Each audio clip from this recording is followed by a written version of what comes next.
Harinarayana home foods ఈరోజు ముల్లంగి గడ్డలతోని పప్పుచారు చేస్తున్నాను. Hi friends, Sri Harinarayana home foods. ఈరోజు నేను ముల్లంగితోని పప్పుచారు చేస్తున్నాను. ముల్లంగిలు ఇవి కొన్ని తెల్లగా ఉంటాయి. ఇక్కడ యుఎస్లో ఈ విధంగా ఉన్నాయి. ముల్లంగి చాలా టేస్ట్గా కూడా ఉంటాయంట. నేను వీటిని వేసి పప్పుచారు చేస్తున్నాను. అందుకని నేను కొన్ని క్యారెట్లను తరిగి పెట్టుకున్నాను, కొత్తిమీర, ఒక టమాటా, కొన్ని పచ్చిమిరపకాయలను తీసుకున్నాను, ఒక ఆనియన్ కట్ చేసుకుంటాను. ప్రాసెస్లోకి వెళ్ళిన తర్వాత నేను చూపెడతాను. ముల్లంగితో పప్పుచారు, తగినంత కరివేపాకును కూడా వేసుకుంటాను. తయారు చేయ విధానాన్ని మనం చూద్దాం.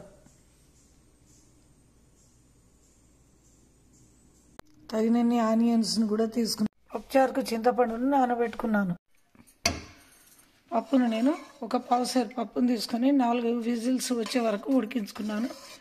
ఇప్పుడు దీంతో నేను ముల్లంగి పప్పుచారు చేస్తాను. పప్పుచారుకు నేను చింతపండు పులుసును రెడీ చేసుకున్నాను. ముందుగా స్టవ్ వెలిగించుకొని పానీలో నూనె పోసుకుంటున్నాను.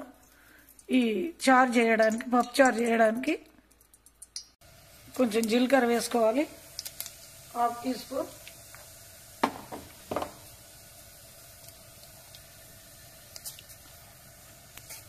ఆవాలు వేస్తున్నాను, తగినన్ని ఆవాలు. ఉల్లిపాయలు వేసుకోవాలి, పచ్చిమిర్చి, కరివేపాకు, కొత్తిమీర కూడా వేసుకోవాలి. పసుపు కూడా వేసుకోవాలి. తాలింపులో ఉప్పు కూడా వేసుకుంటున్నాను. సరిపోకపోతే తర్వాత వేసుకుంటాను.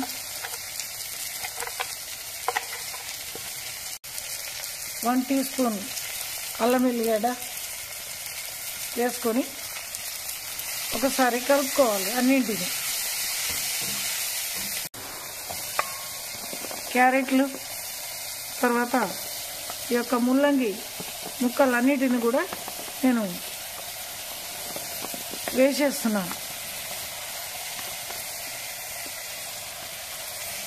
ముల్లంగి ముక్కలను, క్యారెట్ ముక్కలు అన్నిటిని కూడా ఇలా చక్కగా కలుపుకోవాలి.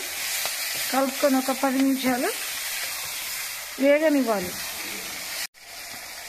కారం వేస్తున్నాను, 1 టీ స్పూన్ ధనియాల పొడి వేసుకోవాలి, 1/2 టీ స్పూన్ జీలకర్ర పొడి, 1/2 టీ స్పూన్ జీలకర్ర పొడి వేసుకొని ఈ విధంగా కలుపుకోవాలి. ముక్కలన్నీ చక్కగా గోలినవి. ఇప్పుడు నేను ఉడికించిన పప్పును వేసుకుంటున్నాను. చింతపండు రసాన్ని పోసుకోవాలి. ఇందులో పప్పుచారు 1 స్పూను బెల్లం పొడిని వేసుకుంటున్నాను. టేస్ట్ గురించి చాలా టేస్ట్ ఉంటుంది. సాంబార్ పౌడర్ కూడా వేస్తున్నాను